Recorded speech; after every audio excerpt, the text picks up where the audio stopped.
반갑습니다. 皆さん、今日お会いできて嬉しいです。おはようございます。 초대해 주셔서 감사합니다. お招きいただき誠にありがとうございます。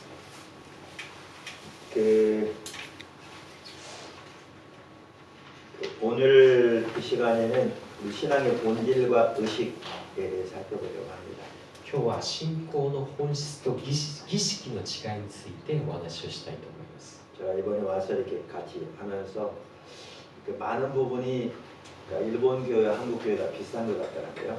私は今回感じたことですけど、多くの面で日本と韓国の教会が似ているところがあると思います。 물론 이제 한국 교회에서 큰 교회들도 많이 있긴 한데요. 韓国の大きな教会がたくさんあります。 교회가 전반적으로 엄청 많이 침체되어 있거든요. でも教会が全般的にとても沈んでいることを感じます。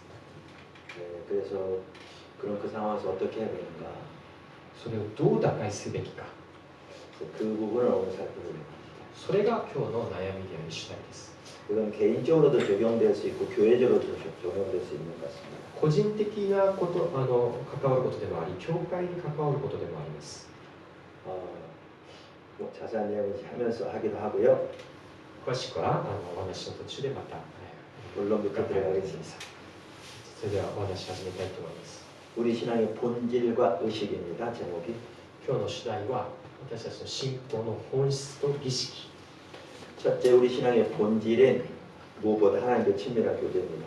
まず第一に私たちの信仰の本質とは神を知ることです。 그러니까 본질이라는 말은 핵심, 가장 중요한 요소라는 말이잖아요. 本質ということは核心、一番大切なことですね。 그러니까 하나님과 친밀한 교제입니다. 神様と深く交わることが本質です。 그러니까 하나님과 친밀한 교제라는 말은 하나님을 알고 하나님을 우리의 존재를 사랑하는 걸 말합니다.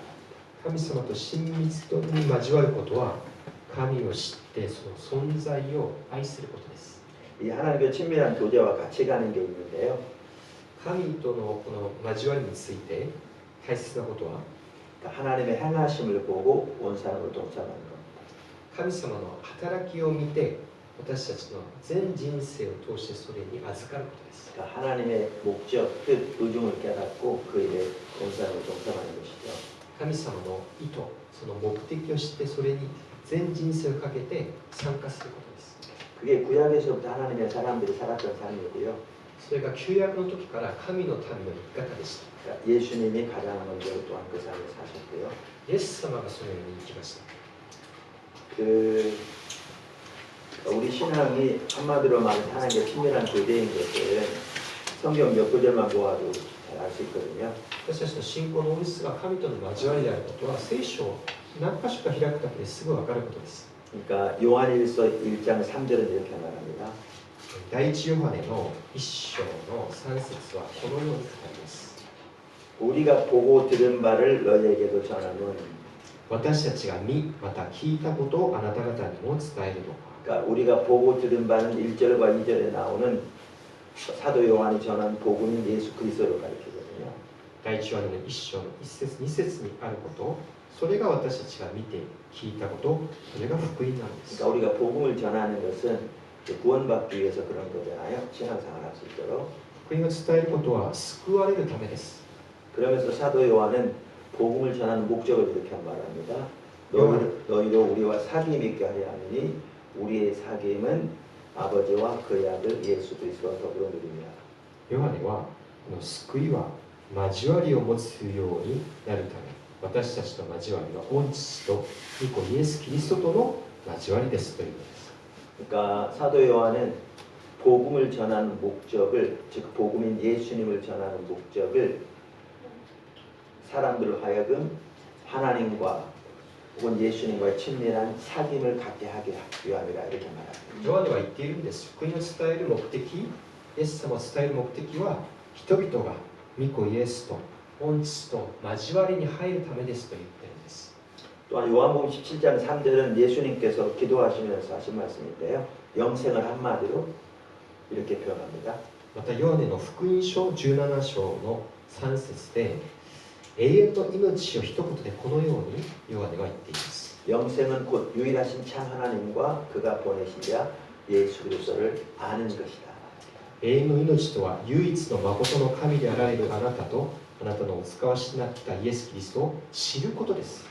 그러니까 신앙의 본질과 의식에 대해서 여러 구절들이 잘 말하고 있는데 그 관계를 가장 잘 말하는 구절 중에 하나가 호세아서 6장 6절입니다. 信仰の本質と儀式、その違いについて最も明確に語っているのがホセア書6章だと思います。 한번 읽어보시죠. 6章の6節。 이때 예, 호세아서 6장 6절입니다. ホセア6章の6節をお読みします。私が喜ぶのは愛であって生贄ではなく、神を知ることであって焼き尽くす捧げ物ではない。 그러니까 여기서 하나님이 원하시는 게 뭐예요? 두 가지가. 神が求められること、喜ばれることの2つは何でしょうか。 그러니까 인애와 하나님을 아는 것이죠. 愛と、そして神を知ることだと言っているんです。 일본말 인애는 뭐라고 했죠? 일본말은 사랑하고. 그렇죠. 근데 이 사랑이 가장 먼저는 하나님을 사랑하는 것이고요. ここで言う愛とはまず第一、神を愛すること。 그리고 그 토대로 이웃을 향한 사랑이 같이 そ 들어갑니다. れに基づいて隣人を愛することです。 그러니까 신약 성경에 보면 예수님이 11조에 대해서 말씀하신 구절이 두 군데 나오거든요. 新約聖書にイエス様が10分の1の捧げ物について語った箇所が2箇所あります。 그러니까 바리새인들에게 11조는 잘 하는데 더 중요한 것은 너희가 버렸다 이렇게 말씀하시는. パリサイ人たちに向かって、あなたたちが10分の1献金を捧げていても、もっと大事なものを捨てたと指摘されるんです。 그러면서 이것도 행하고 저것도 행하라 둘 다 있어야 된다 이렇게 말씀하셨잖아요. これもして、あれもしなければならない、両方が大事なことですと語られました。 예, 그 구절에 보면 그 배후에 호세아서 6장 6절이 있는 걸 명확하게 알 수 있어요. イエス様がそう話されている背景には、今読んだホセア6章6節があるんです。 근데 그 두 구절에 보면 여기 호세아 6장 6절의 인애를 한 번은 하나님을 사랑하는 것으로 표현하고 있고요. 다른 한 번은 이웃을 사랑하는 것으로 표현하고 있어요. このホセア6章6節に基づいて、この愛を、一つは神に対する愛、もう片方の側面では隣人に対する愛としてイエス様の話をられるんです。 그래서 사실 둘이 분리되지 않죠. 二つは分けることができません。 그럼 하나님 원치 않으신 게 뭐예요? では神が喜ばれないものは何でしょうか。 번제와 제사. それは焼き尽くす捧げ物ではないと言っているんです。 근데 우리 여기 반드시 기억해야 할 게 있습니다. これで私たちがここに留めるべきことがあ 이 ります。 말은 하나님이 번제와 제사를 원치 않으신다는 말이 아닙니다. 神様が焼き尽くす捧げ物を望まれないということではありません。 그러니까 신약 시대는 번제와 제사를 드릴 필요가 없죠. 예수님이 다 완성하셨으니까요. 今の私たちの時代、焼き尽くす捧げ物は必要ありません。主イエスが唯一の捧げ物となられたから。 근데 호세아서는 구약 성경이잖아요. でもホセア書は旧約の時代です。 원래 하나님이 번제와 제사를 드리라고 명령하셨거든요. 神ご自身がこの捧げ物を定めてくださいました。 그래서 성경 전체를 보아도 알 수 있듯이 이 말은 하나님이 번제와 제사를 원치 않는다는 말이 아닙니다. 聖書全体を見ても神様に捧げ物を捧げること、それが間違っていることは決してありません。 그럼 이 말은 하나님이 우리에게 원하시는 가장 중요한 본질은 하나님을 알고 사랑하는 하나님의 친밀한 교제다.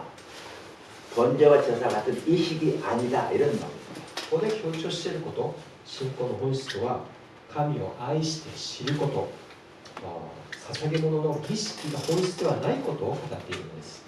그래서 우리는 여기서 신앙의 본질과 의식의 관계를 볼 수 있습니다. ここで私たちは信仰の本質と儀式の関係を知ることができます。 혹시 이거 아세요? 바리새인들이 아까도 말씀드린 대로 그 11조를 철저히 드리고 안식일을 지키고 때로는 안식일날 예수님께서 이렇게 제자들이 이를 때에서 먹는다고 대적하고 했잖아요. パリサイ人たちがよく立法の問題でイエス様や弟子たちを苦しみましたね。安息日に穀物を手でですね、殻を取って食べたことやさまざまなことで攻撃をしました。 그때 예수님께서 그들에게 호세아 6장 6절을 가지고 말씀하신 거 아세요? でもイエス様が彼らに答えたのは、今読んだホセア6章6節で答えられたのです。 너희는 하나님께서 말씀하시죠. 내가 인애를 원하고 제사를 원치 않는다는 말을 뜻을 알았더라면 あなた方は神が語られた私が喜ぶのは愛であって生贄ではない、これをしっかり知っていたならとイエス様は語られました。 그러니까 이 구절을 보아도 예수님도 호세아 6장 6절이 우리 신앙의 가장 본질적인 것을 말하고 있는 구절로 이해하고 있는 걸 볼 수 つ 있어요. まりイエス様ご自身の理解において信仰の本質、一番大切なことはこの6章6節であることを知ることができるんです。 근데 예수님 당시에 바리새인들은 의식에는 뛰어났는데 가장 중요한 본질적인 면에서 떨어져 있는 그러한 상황이었던 거죠. 그래서 예수님께서 이 구절을 가지고 그들을 직면하시죠. パリサイ人たちはこの儀式においては誰でも大切にしていましたが、その過程で本質を見失っていた。だからイエス様はその点を的確に指摘されたんです。 그래서 이런 전체적으로 그 외에도 많은 성경 구절들을 볼 때 우리 신앙의 본질은 무엇보다 하나님과 친밀한 교제고요. 그다음에 하나님 행하시는 보고 온 사람을 동참하는 것입니다. 誰よりも信仰の本質は神との親しい交わり、そして神様の働きに全人生をかけて参加することであります。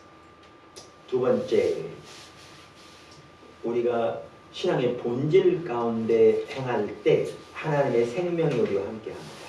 2番目、第2、私たちが信仰の本質にとどまるとき、神の命が私たちと共にします。 이와 관련해서 아주 중요한 구절이 신명기 30장 15절에서 20절인데요. これに関してとても大切な御言葉が新明記30章にあります。 그 15절, 16절, 19절, 20절 한번 읽어보실래요? 15、16節、それから20節をお願いします。新明記30章15節から、見よ、私は今日、命と幸い、死と災いをあなたの前に置く。私が今日命じる通り、あなたの神主を愛し、その道に従って歩み、その戒めと掟と法を守るならば、あなたは命を得、かつ増える。あなたの神主は、あなたが入っていって得る土地で、あなたを祝福される。20節、あなたの神主を愛し、御声を聞き、主に付き従いなさい。それがまさしくあなたの命であり、あなたは長く生きて、主があなたの先祖アブラハム、イサク、ヤコブに与えられると誓われた土地に住むことができる。 여기 보면 하나님 한쪽에는 생명과 복을 두시고 다른 쪽에는 사망과 화를 두셨다고 하십니다. 神様が一方では命と幸い、もう一方では死と災いの2つの選択を置かれました。 그러면서 너희와 너희 자손이 살기 위해 생명을 택하라 그러시죠. あなたとあなた方の子孫たちは命と幸いを選びなさい。 그러니까 우리를 향한 하나님의 뜻은 항상 생명입니다. 私たちに向けられた神の御胸はいつも命であるのです。 그래서 요한복음 10장에서도 예수님이 인자가 온 것은 양으로 생명을 얻되 더욱더 풍성히 얻게 함이라고 그랬잖아요. ヨハネ10章でもイエス様が言われました。御子が来たのは羊が命をもっと豊かに得るためです。 근데 여기 아주 중요한 말씀이 있습니다. ここに非常に重要な御言葉があります。 하나님이 곧 생명이라는 겁니다. 神ご自身が命です。 그러니까 20절에 보면 그렇게 말씀하시죠. 先ほど読んだ20節にこうあります。 그러니까 아까 생명을 택하라 그렇게 말씀하신 다음에 命を選びなさいと言われた後、 20절에 그는 내 생명이시요. 20節、それがまさしくあなたの命であり、 아주 이게 중요한 예입니다. 非常に重要なところです。 그러니까 성경이 말하는 생명, 다른 말은 복이죠. 복과 생명은 지금 같은 의미로 쓰고 있잖아요. 命と幸いは一つの意味で、聖書が言うこの命とは、 생명은 하나님이 우리에게 주시는 그 무엇이기에 앞서 하나님 그분이 우리의 생명입니다. 神様が私たちにくださる何かものである以前に、神ご自身が命なのです。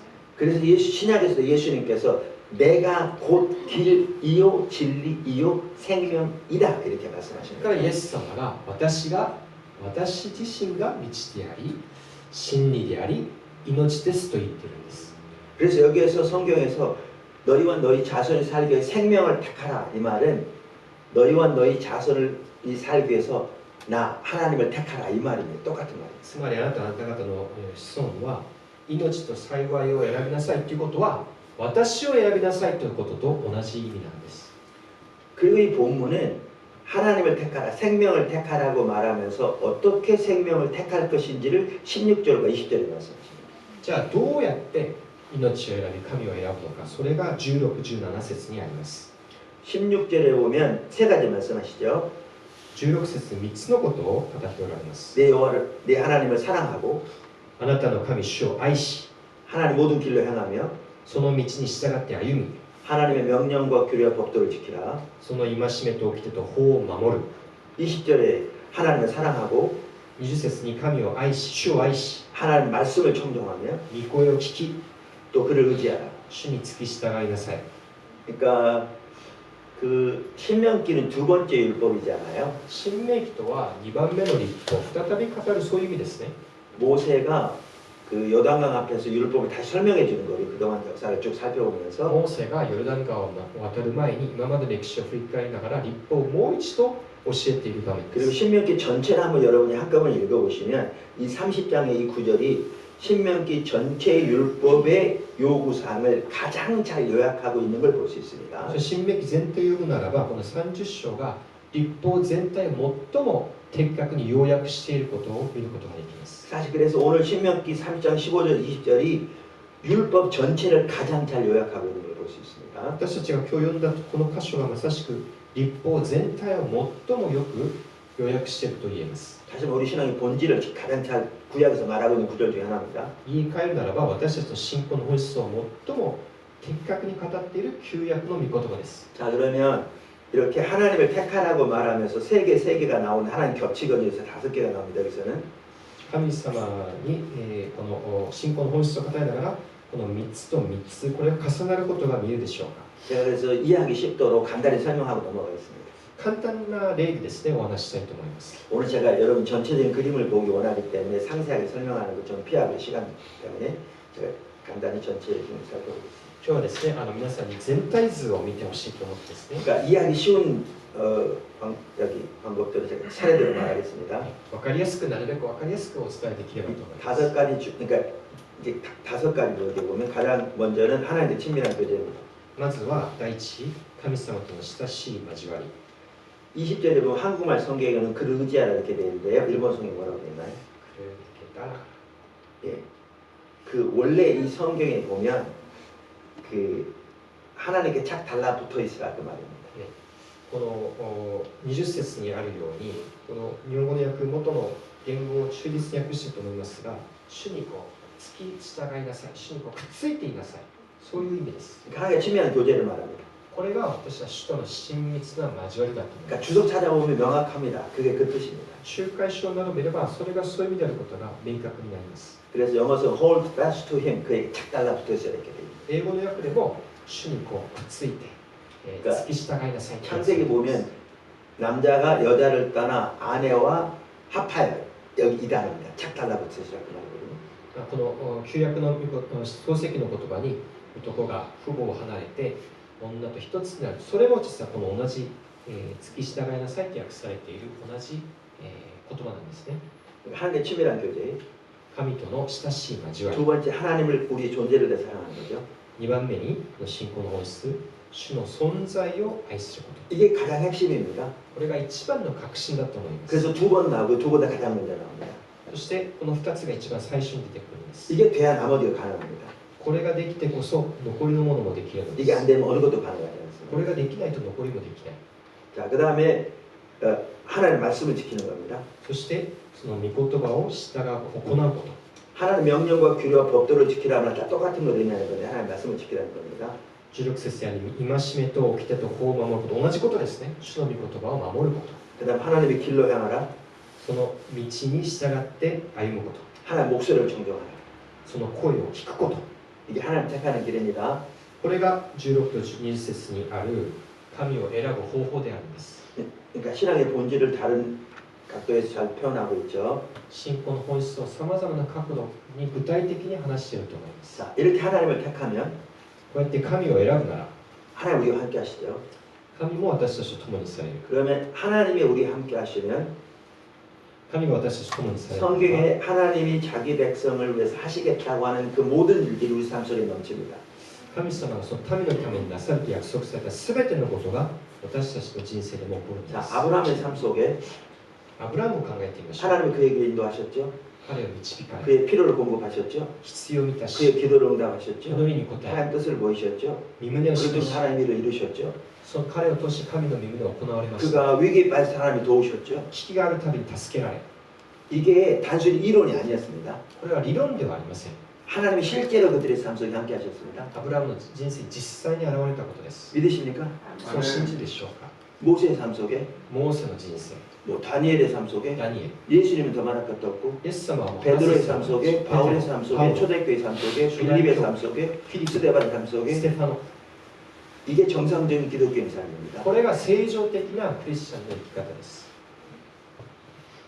언제 이게 함께 하느냐? 우리가 신앙의 본질 가운데 거할 때 함께 합니다. 私たちが信仰の本質にとどまるときにこれが現れます 원래 교회는 어떤 상황인 줄 아십니까? 今日の教会の状況はどうでしょう 우리 한국 교회만 해도 그렇습니다. 韓国教会だけについて話していきま 우리는 す 다 이렇게 말합니다. 하나님 살아계시긴 믿습니다. みんな口では言うんです神は生きておられます 우리 기도를 들으신 줄 私たちの 믿습니다. 祈りを聞いてください 우리 필요를 채우신 私たちの 믿습니다. 必要を満たしてください 다 믿습니다. 全部信じますって言うんです 근데 하나님의 실제적인 역사는 거의 안 나타납니다. でも神様の実際の働きはほとんど現れません 이론만 남아있어요. 理論しか残っていない 교리만 남아있어요. 教理しかない 근데 실제적인 역사는 없습니다. もう実質の働きがないです 이게 잘못된 겁니다. 非常に間違ったことだと思い 이건 ます 정상적인 기독교가 これは 아닙니다. 正常的なキリスト教ではありません 이거를 성경은 생명이라고 표현합니다. 하나님의 살아있는 실제적인 역사. 聖書が言う命とは神の実質的な働きの表れです 그러니까 하나님의 백성들이 신앙의 본질 가운데 향할 때 하나님의 살아계신 실제적인 역사인 하나님의 생명이 함께합니다. 神のこの信仰の本質にとどまるときに神の実際の働きがそこに満たされるのです 이제 이번에도 여제를 들고 나눌 텐데 하나님 저를 개인적으로 하나님을 아는 것이 유일한 목표 목적된 자리로 바꿔주셨거든요. 오래전에. 昨日もお話ししたように神様は私を変えてくださいました本当に神様を知るその本質に立ち返るように 그렇게 하나님을 집중적으로 찾았더니 하나님이 제 삶 속에 이렇게 임재하시면서 이렇게 주도권을 잡수고 앞서가셨는데요. 神様を本当に知ろうと、そのような心を持ったときに主が私を変えて主導権を持って導いてくださるようになりました 나타난 열매 중에 하나가 뭐인 줄 아세요? そこで現れた実があります 제 필요를 채우시는 거였어요. まず私の必要が満たされました 그 당시 제가 어떤 일 때문에 교회에서 10개월 동안 사례를 안 받았어요. 제가 안 받겠다고 했습니다. あることがあって当時私は教会から10ヶ月間謝儀を自らですね、辞退しました 그래서 제가 책을 번역해서 살려고 생각했어요.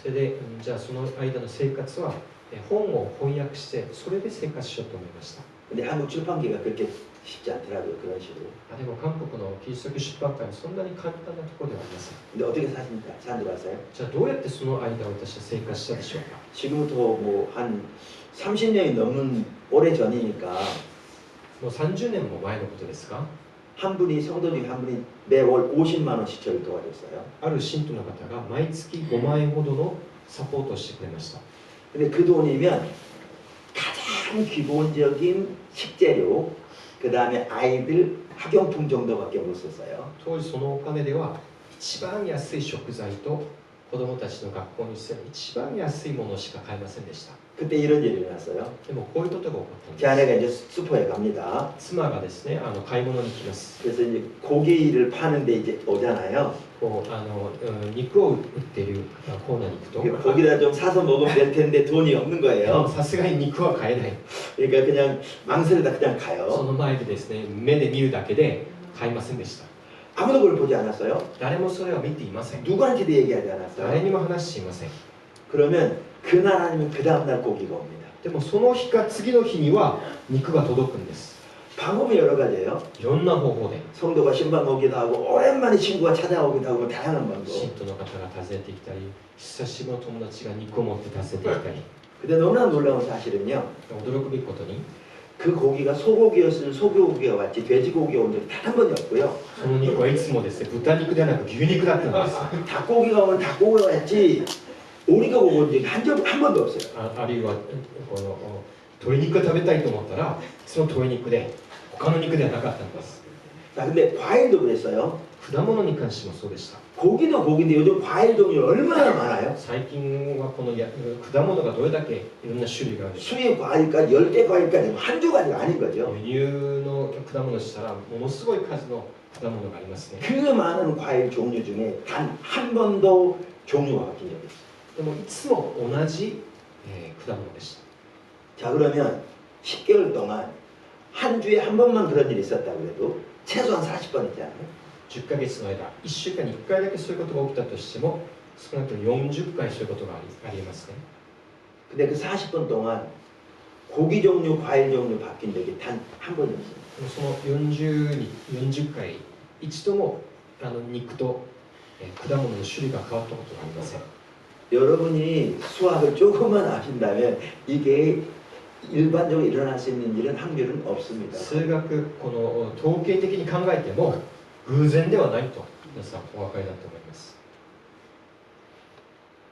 주님이 그렇게 지으셨어요. 主が必要を満たしてくださいました。 그러니까 하나님이 우리와 함께 하시는 하나님의 살아있는 생명이 함께해요. 神様が共にされるならば命である神様の命が私たちにもあふれるのです。 그러니까 우리가 신앙의 본질 가운데 향할 때 하나님 생명이 함께한다고요. 信仰の本質にとどまるときに神は共にされる。 아멘. 자, 세 번째. 3番目、 하나님 명하신 의식들은 중요합니다. 儀式は神様が命じられ大切なものです。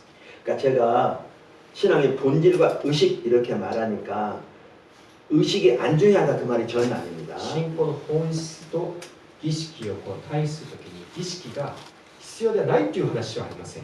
그러니까 호세아 6장 6절에서 하나님이 번제와 제사를 원치 않는다 그러니까 원치 않는다는 말이 아닙니다. ホセア6章6節の焼き尽くす捧げ物を喜ばれないということはそれがいらない、神様望まれない、そういうことではありません。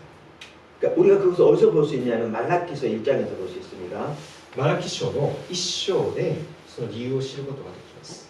그러니까 1장 6절을 보시면 マラキ書の1章6節 내 이름을 멸시하는 제사장들아 나 만군의 여호와가 너희에게 이르기를 아들은 그 아버지를 종은 그 주인을 공경하나니 내가 아버지인데 나를 공경함이 어디 있느냐 나를 주인을 내가 주인이신데 나를 두려움이 어디 있느냐 하나 너희는 이르기를 우리가 어떻게 주 이름을 멸시하는가 하나이까 하는도다. 子は父をしもべは主人を敬うものだ。しかし私が父であるなら私に対する尊敬はどこにあるのか。私が主人であるならば、私に対する恐れはどこにあるのかと。万軍の主はあなたたちに言われる。私の名を軽んずる祭司たちよ、あなたたちは言う。我々はどのようにして皆を軽んじましたかと。 그러니까 여기 보시면 이 말라기서는 호세아 시대보다 후의 시대잖아요. マラキはホセアよりも後の時代です。 똑같은 구약 시대인데요. 同じ旧約の時代ですが、 하나님이 호세아 시대 말씀하신 것처럼 실제로 번제 제사를 원치 않았다면 이때 이들이 제대로 안 드려도 가만 계셔야겠죠. 어차피 원치 않을 텐데. もし神様がホセアに言ったように焼き尽くす捧げ物がいらないというならば、マラキの時代にそれ正しく捧げなかったとしても主は構わないはずです。どうせいらないものですから。 근데 번제와 제사를 올바로 안 드리니까 하나님 뭐라고 하시냐면 너희가 나를 멸시한다고 그러시잖아요. でも正しく捧げ物を捧げないことに対して主はあなた方は私を重んじない、敬わないと指摘されているのです。 이걸 보면 구약이건 신약이건 하나님이 명하신 의식들은 중요합니다. 旧約であれ新約であれ神が命じられた儀式は重要です。 오늘날은 더 이상 번제 제사를 드리지 않습니다. 今日私たちが焼き尽くす捧げ物を捧げます。 오늘날 다른 의식들이 있죠. 今日は他の儀式があるのです。 기도도 의식이고요. 祈りもそうで 성경 すし、 공부도 의식이고요. 宣教の報告もそうですし、 성수절도 의식이고요. この献金もそうですし、이게 礼 다 의식이죠. 拝を守ることもそうです。 의식 하나님이 명하신 의식들은 중요합니다. 神様が命じられた儀式は大切です。 이 말라기서를 보아도 아시듯이 우리 가운데 의식들마저 없다면 우리는 오래전에 하나님을 버린 겁니다. 私たちの中に儀式さえも残っていなければもうすでに長い間神様を捨て去っている事実なんです。 지금 한국교회 의식들마저 사라져가고 있거든요. 韓国教会は今日その儀式さえも消えかけているんです。 오래전 하나님 버린 겁니다. すでに長い間前にもう神を捨てたことです。 여기 잠깐 이게 볼 수 있어요. 여기 보면 이들이 하나님을 뭐라고 불렀습니까? 아버지, 주님이라고 불렀습니다. このマラキ書に戻ると人々は神様を父、主と呼びました。 그러니까 오늘날 우리 관점에서 하나님을 아바, 아버지라 부른 건 아닙니다. 私たちの視点から言う神をアバ、父よと呼んでいる、それとはまた異なる意味でしょう。 그건 유대인들은 상상할 수 없는 일이었고요. 大事たちにとってそのような意味は想像もできないことでした。 예수님이 먼저 하나님을 그렇게 불렀고요. それはイエス様がそう呼んで私たちを教えてくださ 우리에게 っ 그렇게 た。 부르라고 하셨고요. 私たちにそう命じられたことです。 여기 아바는 이스라엘 백성에게는 하나님이 그 민족을 낳았다는 의미에서 그 민족의 아버지라는 의미입니다. ここで神を父と呼ぶことは、神が我々のイスラエルの民を生んだという意味での父という意味です。 그리고 그들과 언약을 맺으심으로 그들의 주인 내지는 주님이 되셨다는 거죠. Lord와 Master. そしてその民と契約を結ばれたという意味で、この民の主となられたという意味です。 그래서 그들은 하나님이 그들의 아버지요, 그들의 주님이라고 그들의 고백했어요. 神は私たちの父です、主人ですと神はそう告白しました。 근데 하나님 멸시했습니다. でもこの民は神を軽んじていると言ってるんです。 근데 보시면 멸시하면서도 자기들이 멸시한 걸 몰랐습니다. 軽んじながらも軽んじていることを理解していない。 그랬더니 하나님 말씀하시죠. 바로 그 8절에 보면 그들이 어떻게 하나님께 제사를 드린가 말씀하세요. そして、マラキ書の8節に彼らのこの生贄の捧げ方があって現れています。 그들은 저는 것, 병든 것, 눈먼 걸 하나님께 드렸어요. あなたたちが目のつぶれた動物を生贄として捧げて、出汁が傷ついたり病気である動物を捧げていると。 그러니까 좋은 건 자기가 갖고요. いいものは自分のものにして、 쓸모없는 건 하나님께 드렸어요. いらないものを神様に捧げていたんです。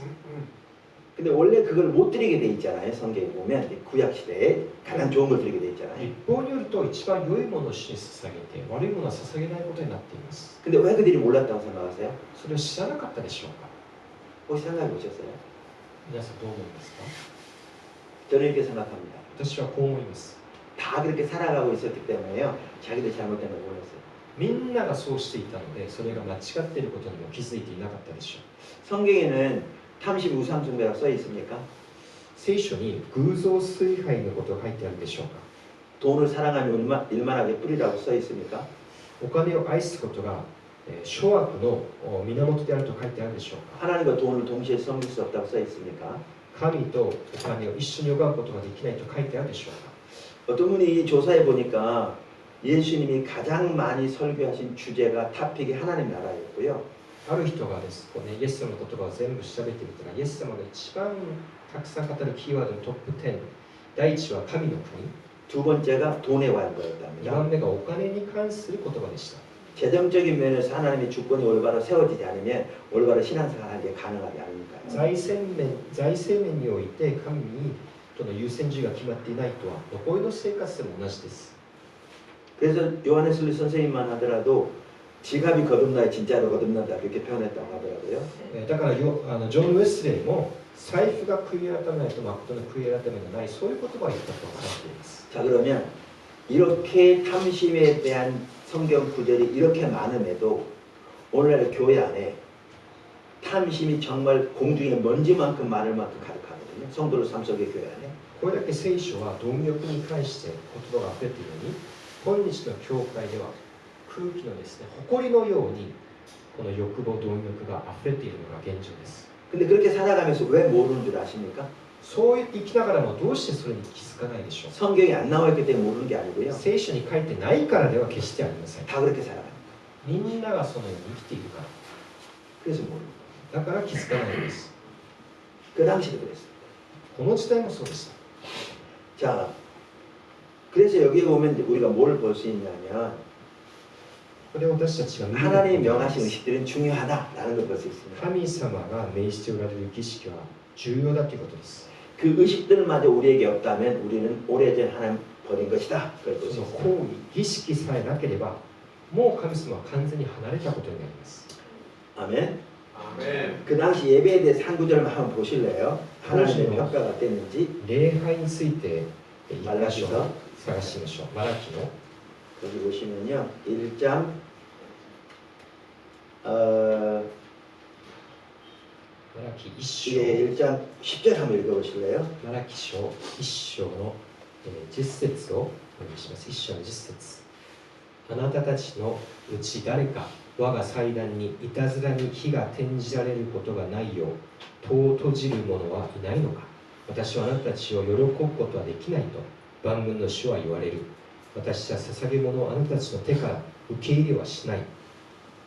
하나님의 그 시대 예배를 견딜 수 없어서요. 누가 제발 좀 문을 닫아버려서 더 이상 헛된 예배를 내게 드리지 못하겠으면 좋겠다라고 말합니다. 神様が当時のこの意見に当時の礼拝をもう耐えることができず、誰かが門を閉じてもうこのような礼拝をしないようにそう願われたという言葉であります。 아멘. 자, 네 번째. 4番目、 의식들은 신앙의 본질을 위한 수단입니다. でも儀式は信仰の本質のための手段です。 그러므로 우리 삶 속에 아무리 의식이 많아도 우리가 신앙의 본질에 떠나 있으면 그 모든 의식들이 하나님께서 아무런 의미가 없습니다. よって私たちの人生にどれだけ儀式が多いとしても信仰の本質から離れているならばそれらの儀式は神の前に何の意味を持ちません。 그러니까 지금까지 좀 이해하기 쉬웠습니다. ここまでは分かりやすかったんじゃないかなと思います。 지금부터 이렇게 잘 따라오지 않으면 혼동될 수 있습니다. ここから皆さんよくですね、 여러분 머리가 좋으시니까 聞い 잘 てください。 따라오기 皆さんは十分 확신합니다. ご理解だと思います。 자, 우리가 신앙의 본질과 의식을 제대로 이해하려면요 말라기서와 이사야서를 같이 이해하면 이해가 됩니다. 信仰の本質と儀式をよく知るためにはマラキ書とイザヤ書2つをよく知ることが重要だと 자, 思います。 말라기서는 지금 보았습니다. 今マラキ書を見ました。 지금부터 이사야서를 볼 だ 겁니다. からイザヤ書に目を向けましょう。 한번 이사야서 1장을 다 찾아보시고요. 다 イ 보십시오. ザヤ書1章を開いてみましょう。 1장 10절부터 15절입니다.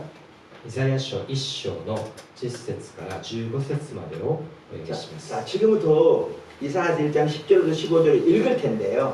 これから1章の10から15節までお読みしますが、 여러분은 그 성경을 보면서 뭘 보시냐면 그 당시 사람들이 얼마나 많은 종교적인 의식들을 하나님께 드렸나를 또 어떻게 하나님께 의식들을 드렸나를 보시면서 이 구절을 한번 보십시오. 当時の人たちがどれだけたくさんの宗教的儀式を行ってどれだけいろんなですね形で神様に捧げ物をしていたのかを見てください。 읽어보십시오.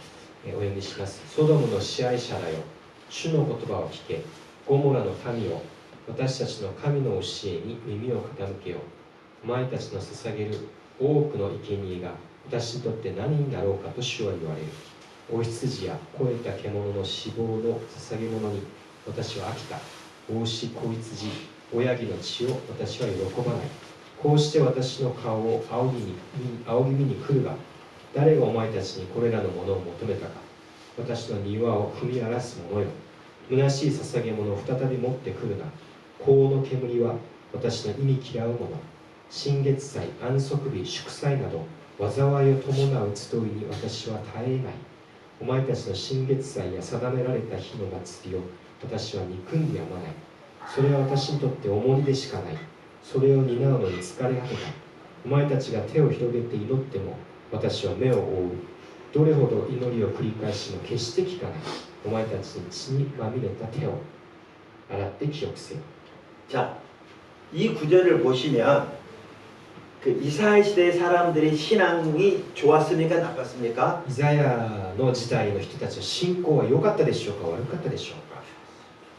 매우 나빴죠. 非常に悪い状態でした。 자, 그들의 예배가 하나님이 기뻐하셨습니까? 매우 싫어하셨습니까? 彼らの捧げる礼拝を主を喜ばれたでしょうか嫌われたでしょ 매우 싫어하셨잖아요. うか。意味嫌うと語っておられます。 우리 이렇게 넘어갈 수 있습니다.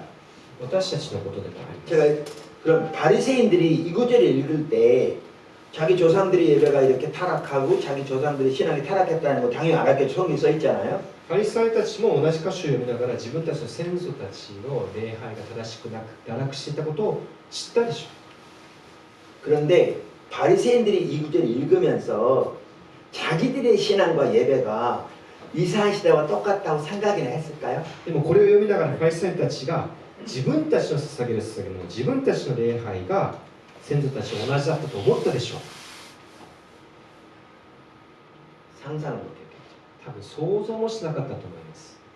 근데 예수님은 뭐라고 하셨는데? でもイエス様は何て言ったでしょうか。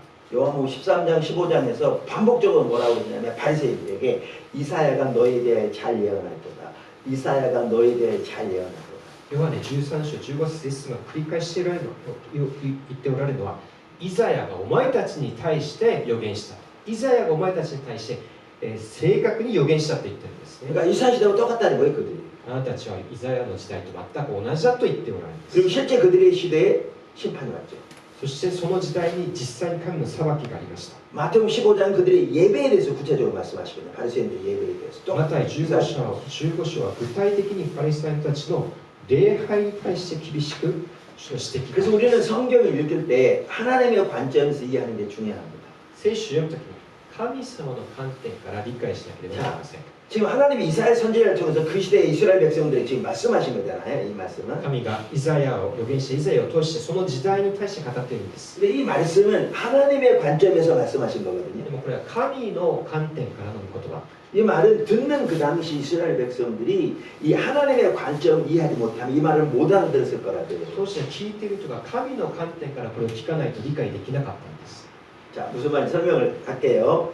もっと詳しくご説明いたし 아까 ます。 제가 뭐라고 했냐면 여러분이 이 구절을 읽을 때 그들이 얼마나 많은 예배를 드렸는가를 보시라고 했어요. 彼らがこの今のところを読みながらどれだけたくさんの捧げ物礼拝があったかを注意深く見てくださいとお話ししました。 다시 한번 보실래요? も 거기 し見てみてください。 그들은요 안식일을 지켰어요. 安息日を守りました。 월삭 예배를 드렸어요. 月ごとに決められ定められた日の祭りを捧げました。 율법에 매월 첫날은 특별한 예배를 하나님께 드리게 되어 있는데 그게 월삭 예배입니다. 新月祭、毎月ですね、最初の日は特別な生贄を捧げる日が立法で定められていました。 그리고 그들은 모든 대회와 절기를 지켰어요. 여기 써 있어요. 定められた日の祭り、祝祭を守りました。 그러니까 율법의 명령한 그대로 그들은 이 모든 절기들을 철저히 지켰습니다. 立法に忠実に定められたあらゆる祭りをしっかりと守ってたんです。 또 본문을 보시면요. また注意深く見ますと、 그들은 순양을 드렸고요. 彼らは 수송아지를 드렸고요. お羊、 어린 양 순염소를 드렸어요. お牛、子羊、親木を捧げました。 왜 이게 중요하냐면 구약 성경에서 하나님께 드리라고 명령한 짐승들을 구체적으로 성경대로 드렸다는 얘기예요. これは立法に定められている具体的な規定通りの捧げ物、規定通りに捧げたことを意味しています。 그 중에서도 살진 짐승, また肥えた獣、 그러니까 가장 좋은 살진 것을 하나님께 드렸어요. 성경대로. 一番肥えて一番良い部位を神様に捧げたんです。 그리고 무수한 제물, そしておびただしい捧げ物、 이거를 무수히 드렸어요. これを数多く主に捧げました。 그리고 그들은 많이 기도했어요. そしてたくさん祈りました。 자, 그럼 보십시오. 율법에 나온 대로 모든 절기를 그렇게 철저히 지키고 立法通りに定められた祭りを捧げて、 또 율법에 규정한 제물들을 가장 살지고 좋은 제물들을 하나님께 무수히 드리고 立法通りに一番良い捧げ物を繰り返し主に捧げました。 그리고 많이 기도했어요. そしてたくさん祈りました。 이들은 본인들이 신앙생활 잘한다고 생각했을까 안 했을까요? 彼らは自分たちの信仰をどう自己評価したでしょうか。 이들에게 하나님 이렇게 말씀하십니다. でも神様の評価はこうでした。 소돔 백성 고모라의 백성. ソドムの民をゴモラの民をと彼が呼んだんですね。 더 나아가서 율법대로 지금 드리고 있는 거잖아요. 율법의 규정대로 제사를 드리고 있는 거잖아요. 立 지금 法通りに今捧げています。 말씀대로 드리고 있는 거잖아요. 御言葉通りに従っています。 근데 지금 그들에게 뭐라고 말씀하신 하나님께서 にもかかわらず主は彼らに何て言われるでし 이 ょう。 모든 예배가 헛된 예배라는 겁니다. これらが全て無駄である。 마당만 밟는 것이고 お前たちが好きにやって 하나님이 가증히 여기는 바고 主が意味嫌うの、 견디지 못하시겠다. 耐えることができないと主が言ってい 이 ま 말 す。 이해하겠냐? 皆さんこれをどう受け止めてよいでしょうか。 이해 못하죠. 理解ができません。 그래서 성경에 보면 그 당시 이스라엘 백성들이 이스라엘을 톱으로 켜 죽였어요. だから当時ですね、人々は怒ってイザヤを生きたままこうノコギリで、切断して最後は殺すわけです。 그리고 이사야서 29장은 구체적으로 너희가 보기는 보아도 보지 못하고 듣기는 듣지 못한다고 하나님께서 そ 말씀하셨어요. してイザヤを通して29章でお前たちは見ても見ず聞いても聞かないと主が語られるんです。 그 말씀을 가지고 예수님은 동일하게 바리새인들에게 그 말이 너희에게도 이루어졌다고 そ 말씀하셨어요. してこの御言葉を主はイエス様はそのまま引用しながら当時イエスの時代の人たちにお前たちも同じだと言っているんです。 그러니까 이걸 보아야 이 말씀의 의미를 이해합니다. これを見てこそこれを理解してこそこの御言葉がわかるのです。 제가 아까 말라기서 하나님이 그 예배를 어떻게 이해하셨는가 우리가 보았잖아요. 先ほどマラキ書で神様は礼拝をどう受け止めたかを見まし 자, た。 말라기서 예배는 병든 거 저는 뭐 눈먼 거 드렸어요. このマラキ書では病んだもの、目のくらんだもの、そういうものだけを人々が 좋은 거 자기가 쓸모없는 거 いい 하나님. ものは自分のものにして、 이사야서는 가장 좋고 살찐 것들을 하나님께 드렸어요. 反面イザヤ書では一番良いものを神様に捧げていました。 그것도 무수히 それも繰り返したくさん。 겉으로는 완전히 다른 거잖아요. 外見は全く異なります。 아마 서로 다른 시대긴 한데 이사야 시대 이스라엘 백성들이 말라기 시대를 보았더라면 그랬을 거예요. 야 임마 이것도 예배라고 드리냐 타락한 거더라. イザヤの時代の人たちがマラキの時代の人たちを見たらお前たちの礼拝はデタラメだ間違ってると批判したでしょ 근데 이 두 예배를 보시는 하나님의 관점은 똑같습니다. でもこの両方の礼拝をご覧になる神様の評価は同じでした 이걸 보셔야 합니다. これを私たちも見つめなければなりません 그럼 이 사시대 뭐가 문제냐는 거예요. じゃあイザヤ時代何が問題だったでしょうか 왜 하나님의 말씀대로 드리는 예배인데 그것도 이토록 성대한 예배를 드리는데 하나님 이렇게 말씀하시나요? どうして御言葉通り礼拝してるのにそれも盛大に下げてるのに何が一体問題なのでしょうか 이들의 삶이 신앙의 본질을 떠나 있었거든요. この人たちの実際の生き方が信仰の本質から離れているからです 그 호세아 이사야 같은 시대에 호세아 4장 1절에서 볼 수 있습니다.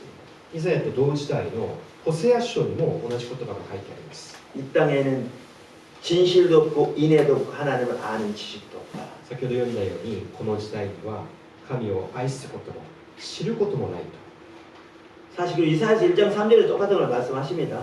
イザヤ一章でも同じことが書いてあります 거기 보면 3절에 그러죠. 소는 그 임자를 알고 나귀는 그 주인의 구유를 알고 말은 이스라엘은 알지 못하고 나의 백성은 깨닫지 못하는도다. イザヤ一章三節牛は飼い主を知りロバは主人の飼い分けを知っているしかしイスラエルは知らず私の民は見分けない 신앙의 본질에 떠나 있었어요. 信仰の本質から離れているんです 조금 있으면 그럼 왜 종교적인 의식이 그렇게 많은데 신앙의 본질에 떠나면 그게 타락한 예배인가 조금 이따 설명하겠습니다.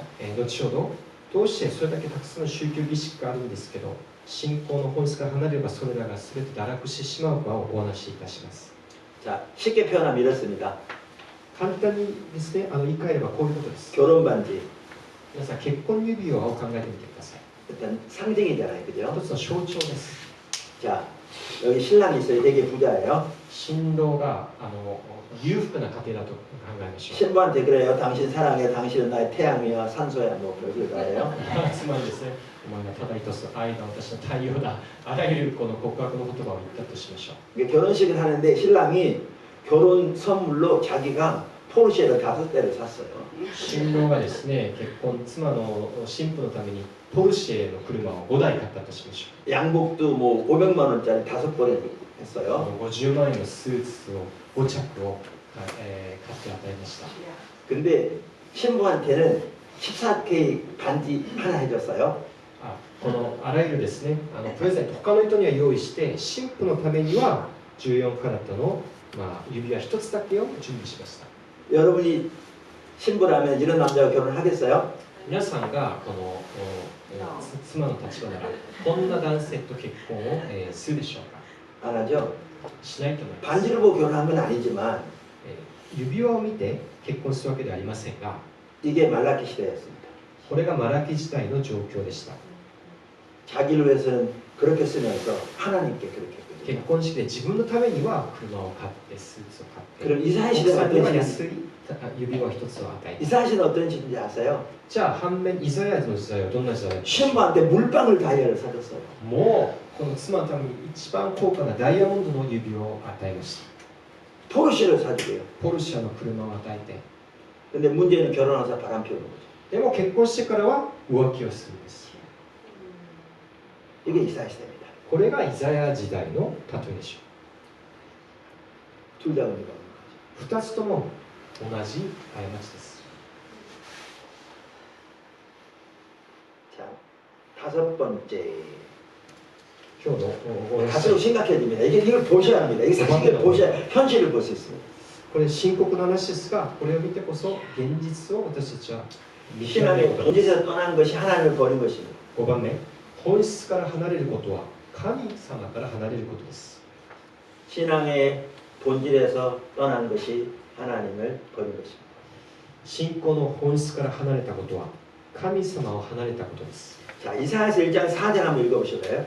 イザヤ1章の4節をお読みします災いが罪を犯す国咎の重い民悪を行う者の子孫堕落した子らは彼らは主を捨てイスラエルの聖なる方を侮り背を向けた 자, 뭐라고 그러시냐면요. 그 시대를 두고 저들이 하나님을 버리며 하나님을 만으로 여겨 멸시하고 멀리 물러갔다는 거예요.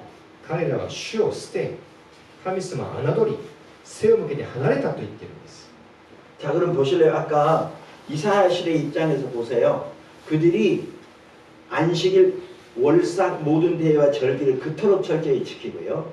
하나님께 그 많은 희생 제물을 가장 좋은 걸 무수히 드리고 많이 기도했는데 자기들에게 하나님을 버렸다는 거예요. この人たちは安息日を徹底して守り、あらゆる捧げ物を捧げて、たくさん捧げて、定められた祭りを忠実に守っていたそのために向かって、あなたたちは私を捨てたと言っているんですね。 이 말이 이해했겠냐? これが受け止められたでしょうか。 전혀 이해 못해요. 全く受け入れることができなかったと思います。 근데 하나님의 관점에서는 신앙의 본질에서 떠난 것이 하나님을 버린 겁니다. でも神の立場からすれば、信仰の本質を離れたことは、神様ご自身から離れたことです。 그러니까 호세아서 아까 4장 1절 호세아 같은 시대인데요. 그 시대에 인애도 하나님을 아는 지식도 없다고 했잖아요. 先ほどお読みしたホセアもイザヤと同じ時代です。あなたたちは私を愛することも知ることもしない同じことなんです。 근데 호세아 4장 6절은 뭐라고 말했죠? でもホセアの4章の6節は何と言ってるんでしょう。 읽어보실래요? ホセア書の4章、サザンちゃん 네. 4章の6節をお読みします。ホセア4章6節。我が民は知ることを拒んだので沈黙させられる。お前が知識を退けたので私もお前を退けてもはや私の祭司とはしない。お前が神の律法を忘れたので私もお前の子らを忘れる。 네. 하나님을 아는 지식이 없어 망한다. 神の知る知識を捨てたのでこの民を滅びるのです。 내가 율법을 버렸으니 나도 내 자녀들 잊어버리리라. お前が神の律法を忘れたので私もお前の子らを忘れる。 신앙의 본질에 떠난 게 하나님 버린 건데요. 信仰の本質を離れることイコール神様から離れることです。 왜냐하면 우리가 하나님과의 친밀한 교제, 하나님 우리의 유일한 목적된 삶, 우리가 하나님 우리의 존재를 다해 사랑하는 삶에서 떠나면 우리의 삶은 반드시 하나님의 법을 버리게 되어 있습니다. なぜなら神様と親しい交わりを離れれば神の命を離れることで必ずその命は枯れ果ててしまうんです。 그래서 성경은 우리가 신앙의 본질에 떠난 것을 하나님을 버린 거라고 합니다. だから聖書は信仰の本質を離れることをすなわち神様ご自身から離れることだと言っているのです。 그리고 우리 삶이 철저하게 하나님을 버린 상태에 있으면서 그저 우리 목적과 필요를 채워달라고 하나님께 많은 희생과 제사를 드린들 하나님 앞에서 아무 의미가 없는 거죠. 神様との関係から離れてしまってどれだけ熱心に捧げ物をして一体それが何の意味があるんでしょうか。 하나님은 짐승의 피에 굶주린 몬도가네가 아니었잖아요. 神様は獣の血に植え替わくそのようなお方ではありません。 그래서 호세 6장 6절에서 그렇게 말씀하신 겁니다. 그 시대에 나는 인애를 원하고 제사를 원치 않냐. 나는 번제보다 하나님 아는 것을 원한다. 이렇게 말씀하십니다. だからホセア6章6節で私が喜ぶのは愛であって生贄ではなく神を知ることであって焼き尽くす捧げ物ではないと言われています。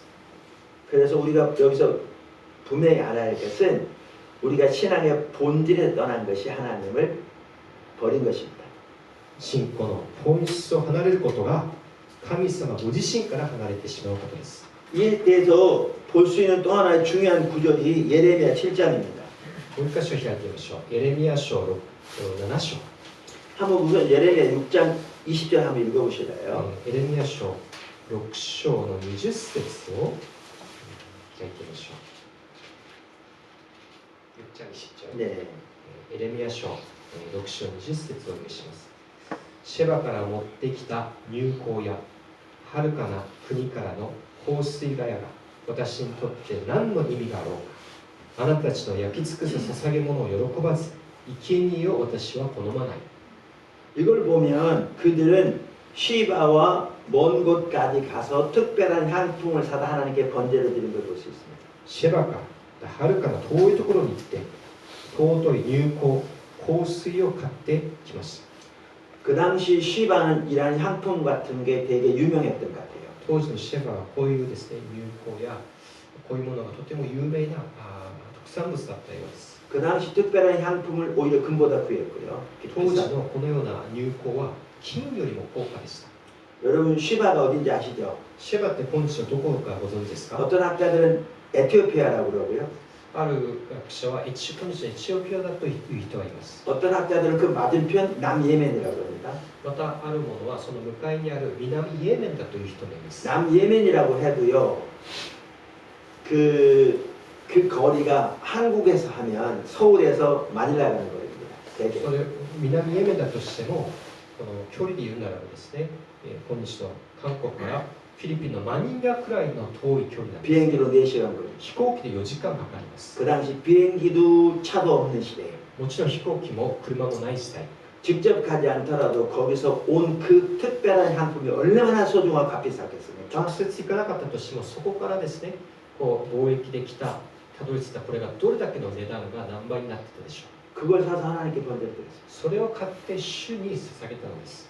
근데 하나님 안 받으신다. でも神様はそれを受け取らない。 본인들은 하나님이 안 받으신 거 알았을까요? 本人たちが主がこれ喜ばれないことを知ってたでしょうか？ 몰랐겠죠. 知らなかったでしょ 아니 하나님께서 안 받으신 거 알았으면 그 많은 희생을 뭐 때문에 하겠습니까? う。喜ばれないことを知ってたら何しにそんな無駄なことをしたでしょ 모르는 거죠. う。知らないからです。 자, 7장에 보시면요. エレミヤ7章を見ますと 1절부터 보시면 1節 그들은 안식일에 하나님의 이름을 그러니까 예루살렘 성전이 거기 있었잖아요. 그 성전 하나님께 성대한 제사를 드렸습니다. 安息日にエルサレムの神殿で盛大な生贄を礼拝を捧げました。 우리가 성경을 읽을 때 하나님 관점이 중요한 건 이런 걸 볼 수 있는데요. 聖書の時に重要なのは神様の視点で読むことです。 한번 4절 한번 보실래요? 4節を見てください。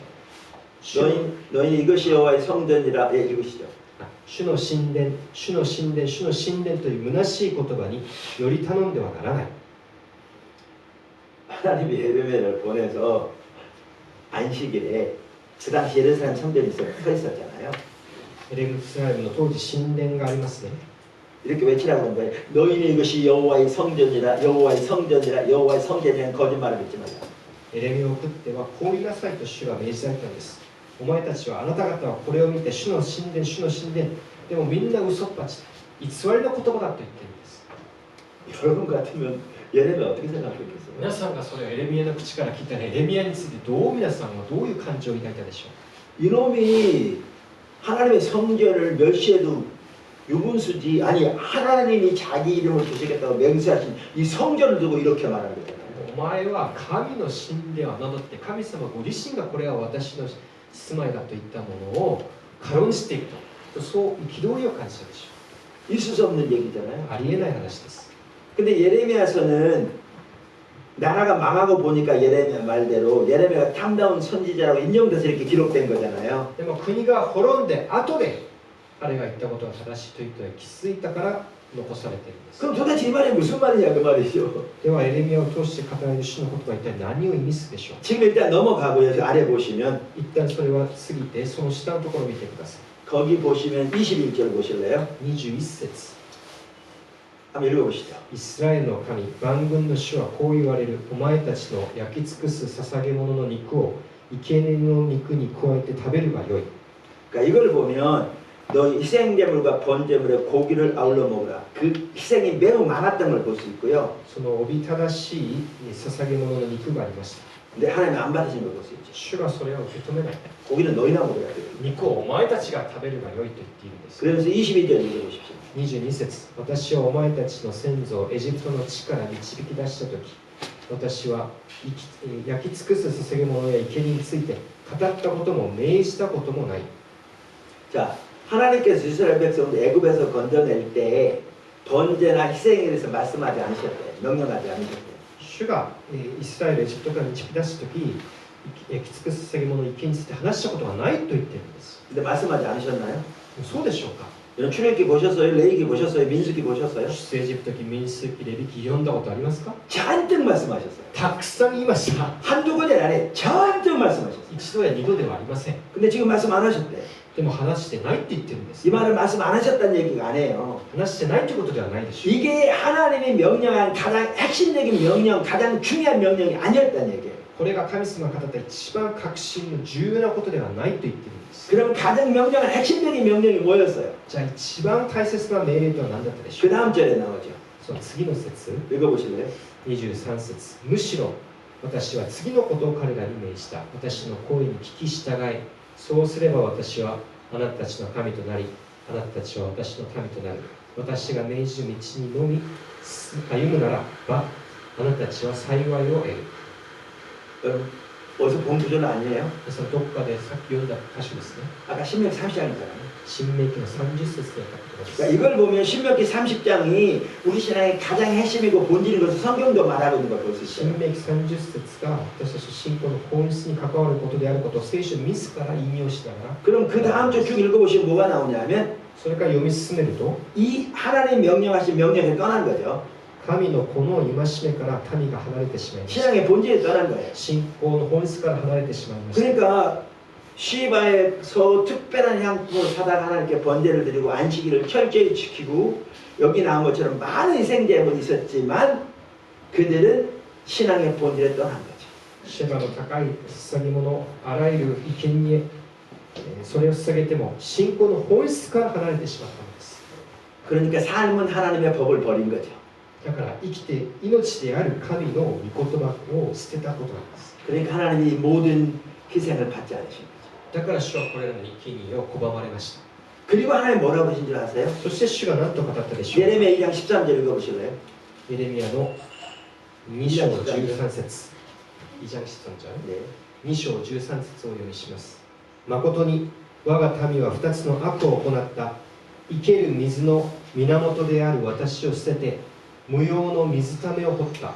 水をためることのできない壊れた水ためを。 그들이 하나님 버렸다. あなたたちは私を捨てたと言っているんです。 그러니까 우리가 신앙의 본질에 떠나면 그것이 하나님을 버린 것입니다. 信仰の本質を捨てることイコール神様を捨てることなんです。 뭐냐하면 우리가 하나님의 친밀한 교제에 떠나면 우리의 삶은 반드시 하나님의 법을 버리게 되어 있습니다. なぜなら神様と親しい交わりから離れれば必ず私たちは主の御言葉も起きても捨てることになるんです。 그러니까 아마 좀 혼동되긴 할 텐데 잘 따라오고 계세요. 皆さん、このちょっとこの間違いやすいところですが、どうぞしっかりついてきてくださ 네, 좀 한 5분 쉬었다 할까요? い。ちょっと休憩しましょうか。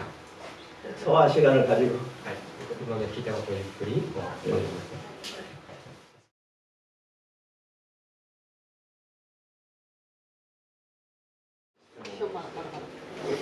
여러분들이 좀 이해하시는데 조금 이렇게 명확하지 않을 수 있는데요.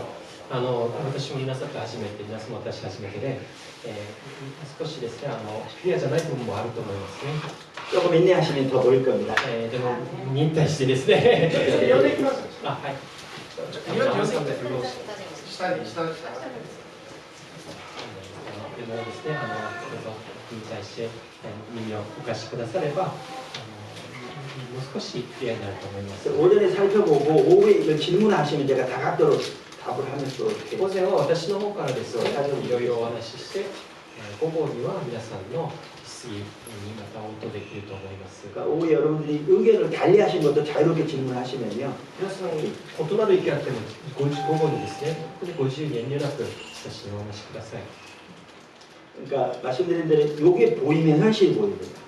これが私がお話しすることが見えたら現実が見えるようになると思います。 그리고 어떻게 돌이켜지 그 해결책이 보입니다. そしてそこから回復する道、取り返す道も見えてくるんじゃないでしょう 제가 か。 일본 교회는 잘 모르지만 예를 들면 비슷한 것 같은데 한국 교회 예를 들면 私は日本の教会はよくわかりません。でも各国教会と似ているところがいっぱいあるんじゃないかなと思い 모든 ます。 목회자는 한국 교회가 칭찬되고 다 합니다. すべての韓国の牧会者はですね、韓国教会が今、この問題にあることをみんな実感しています。 근데 왜 칭찬되는지 그 원인을 말하는 사람이 거의 없습니다. でも何が問題か、その原因を正確に言える人は少ないと思います。 흔히 하는 말이 기도가 적어서 그렇다 등등등. 祈りが足りないなどなどを言う人がいるでしょう。 그게 근본적인 해결책은 아니거든요. それが根本的な解決策ではないように思えるんです。 왜 칭찬인지 모르니까 뭐가 해결책인지 모릅니다. どこが沈んでいるかがわからないから解決策も見えてこないんではないでしょ 전 うか。 일본도 비슷하다고 생각하거든요. 日本も似たような状況ではないで 근데 しょう 그거에 か。 대한 해결책이 사실 이 부분에 나옵니다. で 그래서 もその解決策も聖書の御言葉にあると思います。 자, 그럼 이제 지금 나와 있습니다. 여섯 번째, それでは、今日話したこと 우리가 3つ目の 신앙의 ポイント 본질을 떠나면 하나님의 심판이 일어납니다. 私たちが信仰の本質を離れれば神の裁きが私たちに臨みます。 그러니까 우리가 신앙의 본질에 떠나는 게 하나님을 버린 거라고 성경에 써 있다고 살펴봤잖아요. 信仰の本質を離れることイコール神様を離れることだとお話ししました。 그러니까 심판이 오죠. だから裁きが望むのです。 그래서 호세아 4장 6절도 이 백성이 지식이 없어서 망한다 이렇게 말하고 있잖아요. ホゼアの4章6節もこの民が神を知ることがないので滅びると。 그 지식은 하나님을 아는 지식이거든요. それは神を知る知識です。 그리고 우리가 여기 예레미야 7장에서도 그들이 신명기 30장에서 명령하신 바를 떠나니까 하나님의 심판이 다가오고 있으니 예레미야 말씀하고 심판이 되어 있잖아요. そしてさっきのエレミヤの御言葉にも神を離れたゆえに訪れる裁きについて語っています。 근데 제가 여기 살펴보지 않은 게 있어요. でもここで私がまだ見ていない点があります。 가장 먼저 찾아오는 심판은 하나님의 생명의 역사 가치입니다. でもこの一番最初に訪れる裁きとは神の命が私たちが取り上げられることです。 이게 핵심입니다. これが核心です。 아까 제가 신앙의 본질 가운데 행할 때 하나님의 생명이 함께한다고 信仰の 말씀드렸고요. 本質の時に神の命が望むとお話ししました。 하나님의 생명은 하나님의 살아있는 실제적인 역사다 설명드렸습니다. 神の命は実質の神の働きが現れることだとお話ししまし 근데 た。 우리에게 가장 먼저 찾아오는 하나님의 심판은 이 생명의 역사 거칩니다.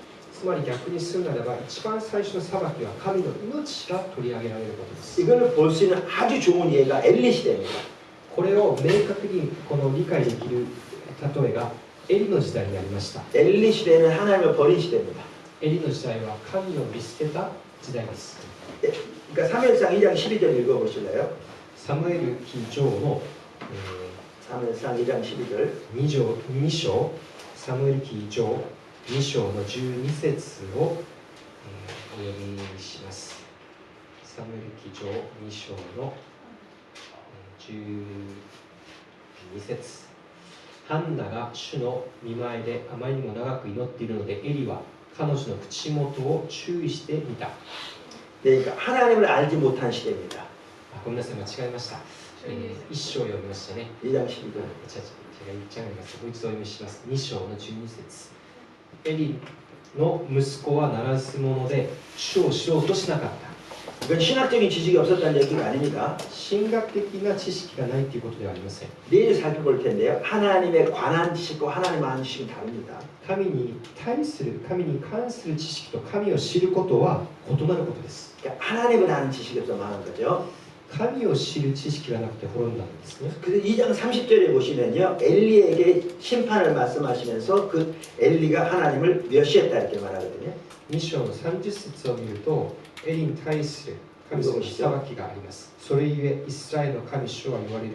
私は確かにあなたの家とあなたの先祖の家は、常しえに私の前に歩くと約束した。主は言われる。だが今は決してそうはさせない。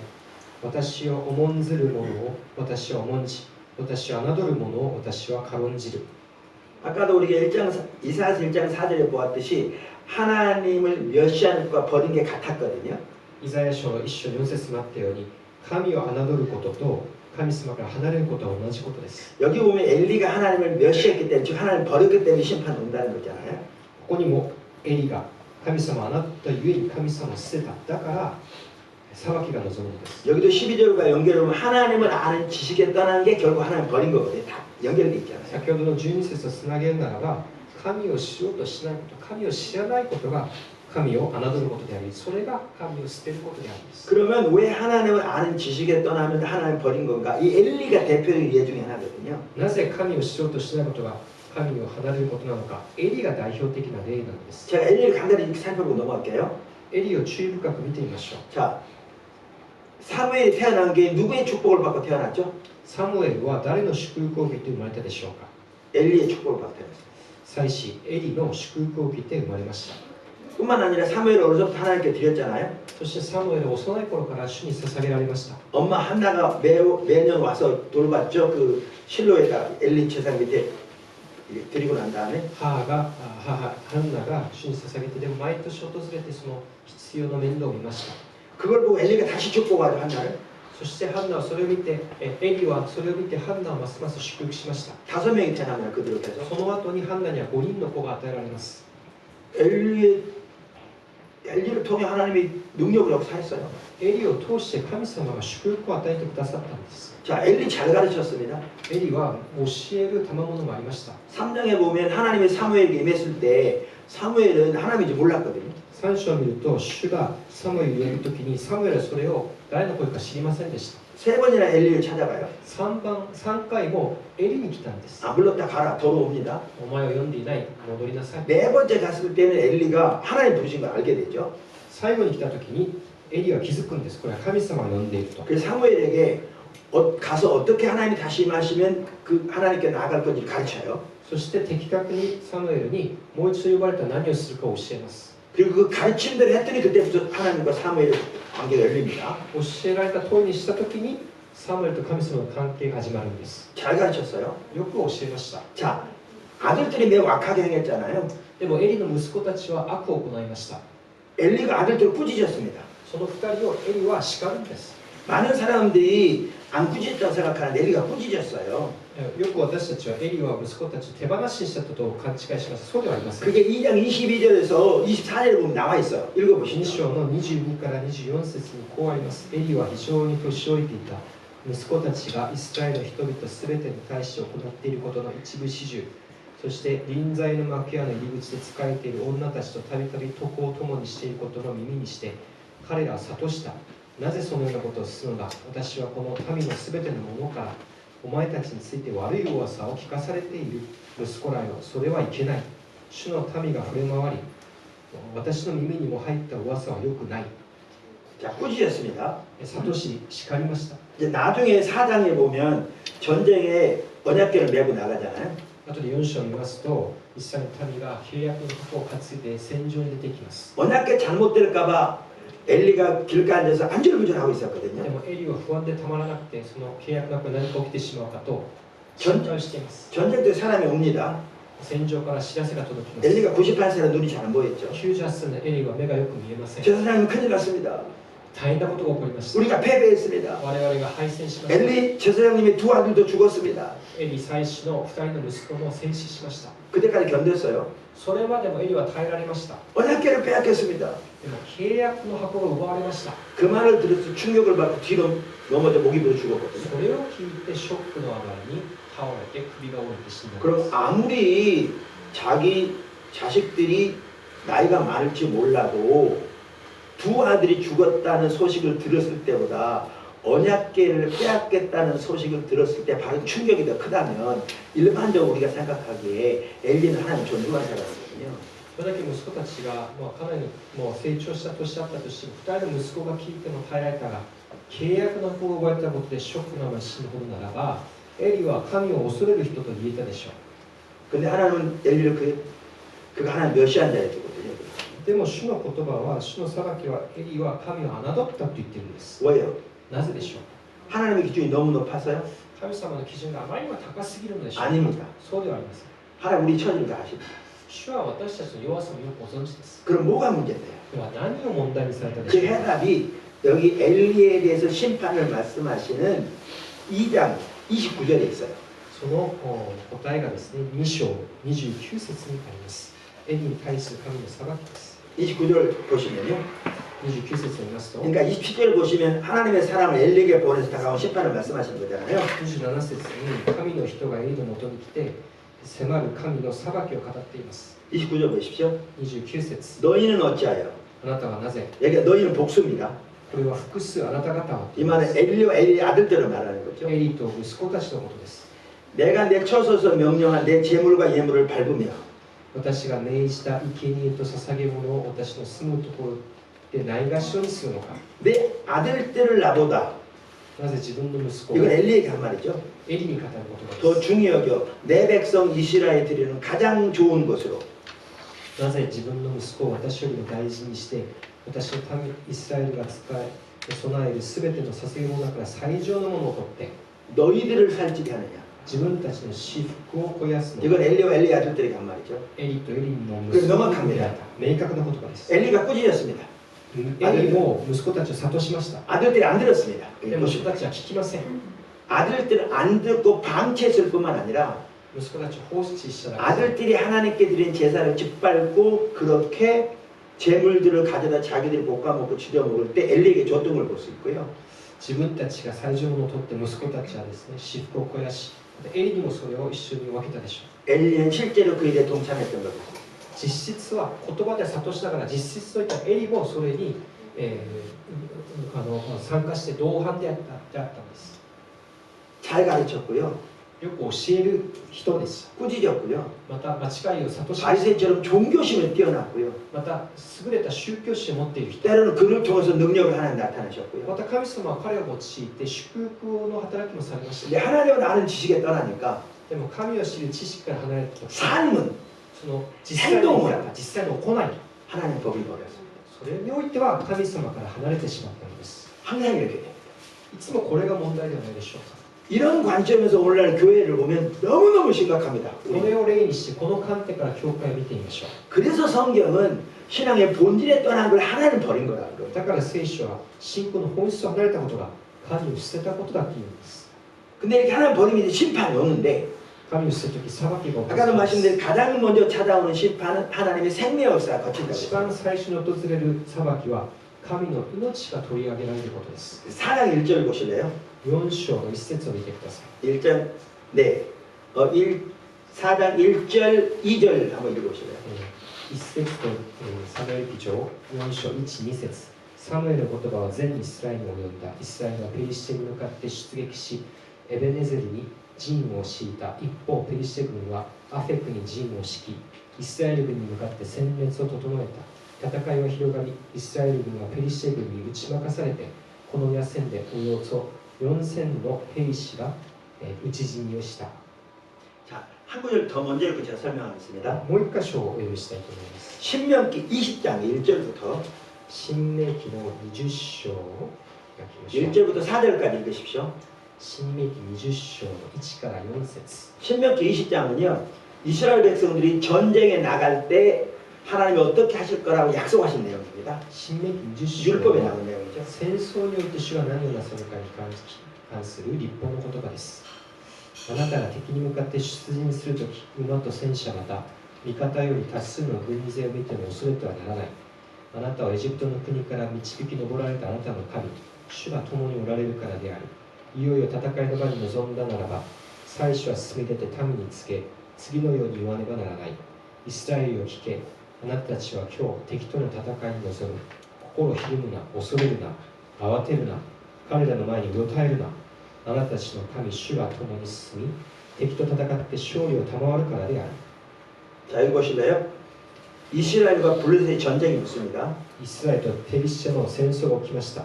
여러분 그때 전쟁은 신들의 전쟁이라고 불릴 만큼 각자 부족들 나라들이 믿는 신들이 있었고요. 이 전쟁이 일어날 때 신들 사이에 전쟁이 일어나고 있다고 믿은 시대입니다. 그 当時 시대는. の戦争は神々の戦争でもあり、それぞれの国民がこの拝む神が一騎打ちする、そういう神の戦争だと信じられていました。 근데 만군의 여호와 천지를 창조하신 하나님 믿는 이스라엘과 이방신을 믿는 블레셋이 붙었는데 이스라엘의 증거입니다. 万軍の主天地創造された神を信じるイスラエルとペリシテが戦ってイスラエルが負けたんです。 4,000명이 죽었습니다. 4000人が死にました。 어마어마한 숫자잖아요. 그 ものす 당시에. ごい当時の戦死者でしょう。 특별히 놀라운 사실은 전쟁에 나갈 때 하나님 주신 약속이 뭐냐 하면 아무리 적군이 많을지라도 두려워하지 말라고 저들을 출애굽시키고 원수를 멸하신 하나님이 싸우실 거라고 약속까지 주셨어요. 特に主が戦争において恐れるな、私が共にすると約束した言葉があるにもかかわらずです。 근데 증거입니다. でも負けました。 그러니까 4절 보실래요? 아까 3장 4절 그 어떻게 됐는지? 先ほどのサムエルの 예, 3에서 3장 4절. 3章の4節、主はサムエルを 아 죄송합니다. 4장 3절. 4장 4절. 4章3節ですね。 4장 3절입니다. 네. 4章3節、サムエル上4章3節。兵士たちが陣営に戻ると、イスラエルの長老たちは言った。なぜ主は今日、我々がペリシテ軍によって打ち負かされる 네, までに 3번 좀 읽으십시오. 자 보실래요? 백성이 진영으로 돌아왔는데 民が戻りました。 장로들이 뭐라고 그러냐면 왜 하나님이 오늘 우리를 블레셋 사람의 손에서 패하게 하셨냐 이렇게. 長老たちが言いました。なぜ主は今日我々がペリシテ軍によって打ち負かされるまでにされたのか。 이게 무슨 말인지 아십니까? 何を言ってるんでしょうか。 그 중에서 어느 누구도 이스라엘 왜 졌는지를 모릅니다. 誰もなぜイスラエルが負けたのかを理解していないのです。 이 약속까지 있는데 先ほどの新明記の約束まである。 천지를 창조한 하나님 믿는데 天地創造の神様を信じているのに 왜 졌느냐는 거죠. なぜ我々が負けたのか。 자, 하나님의 관점에서는 너무나 선명합니다. 神様の観点からは明確です。 이들이 지금 어떤 상태라고 하나님 버린 상태입니다. 彼らが神を捨てたから。 엘리부터 엘리 아들 하나님 버렸습니다. エリもエリの息子たちも 하나님 심판이 다가온 거죠. 神の裁きが訪れました。 여기서 한 가지 중요한 게 있습니다. 하나님의 약속도요, 하나님의 생명입니다. ここに重要なこと、神の約束も神の命です。 우리가 신앙의 본질 가운데 행할 때 그 약속이 우리 가운데 이루어집니다. 神の信仰の本質にとどまるとき、その約束も私たちの中で 우리가 신앙의 본질을 떠나면 信仰の本質から離れれば 하나님을 버리면 神を捨てれば 하나님의 약속이 이루어지지 않습니다. 神様の約束も叶いません。 성경 전체에서 볼 수 있습니다. 聖書全体が証言するところです。 자, 그런데 이들의 문제가 뭐냐 이거죠. 장로도 시작해서 그들 중에 어느 한 사람도 자기들이 하나님을 버렸다는 사실을 지금 모르고 있습니다. 一切の最も深刻な問題は長老からして誰一人なぜ自分たちにこういうことが起きたのか理解していない点です。 왜 모를까요? なぜ知らないでしょう。 여전히 종교적인 의식을 하고 있으니까요. 依然として宗教的な儀式はある。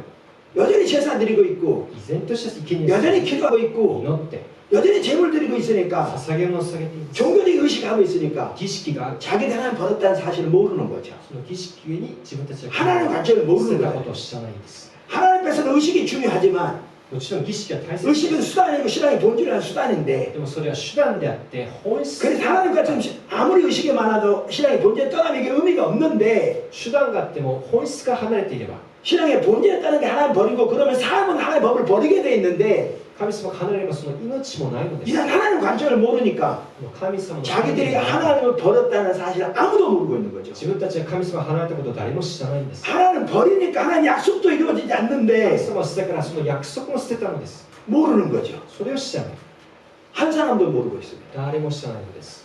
아까 말씀드린 오늘 한국교회 정말 침체되어 있습니다. 過去の教会は本当に今沈んでいます。 어떻게 보면 일본 교회는 더 심하다고 볼 수 있죠. 日本の教会より 비슷한데. もっと深刻な状況だと思います。 근데 목회자들 중에서도 왜 이렇게 침체됐는지를 아는 사람이 많지 않습니다. でも牧会者の中でもその理由をよくわかりません。 다 외부적인 것에 둡니다. 全部何か外部の 기도를 안 해서 그렇다 등등등등. などなどの外部 당연히 기도 중요합니다. もちろん祈りは大 근데 切。 이스라엘 시대 보십시오. イザヤの時は 많이 기도했습니다. たくさん祈りました。 근데 주님이 안 되신다. でも主が聞かれない。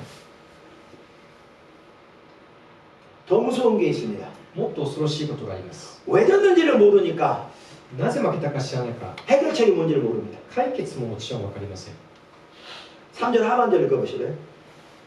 3節の後半部をお読みします。主の契約の箱を白から我々のもとに運んでこよう。そうすれば主が我々のただ中に来て敵の手から救ってくださるだろう。 언약궤를 가져가자. 契約の箱を取り戻そう。 그럼 이길 줄 아는 거죠. それはそうすればまた勝てると思ってるんです。 이게 7번째인데요 오늘. これが今日の7番目のポイントで 그리고 す。 마지막인데요. 最後のポイントです。 의식이 본질을 대체해버린 것이 율법주의입니다. 儀式が本質と置き換えてしまったことが立法主義です。 가짜 신앙입니다. 間違った偽りの信仰です。 그러니까 의식이 중요하다고 그랬잖아요. 儀式は重要です。 근데 본질을 위한 수단입니다. でもそれはあくまでも本質のための手段 근데 です。 신앙이 타락하면 信仰が堕落 눈이 して 가려져서 目がくらんで 의식 잘하는 그 자체가 신앙생활 잘하는 걸로 바뀌어버립니다. 熱心な儀式そのものを信仰の本質だと勘違いしてしまうのです。 그러니까 의식이 본질을 대체해버린 겁니다.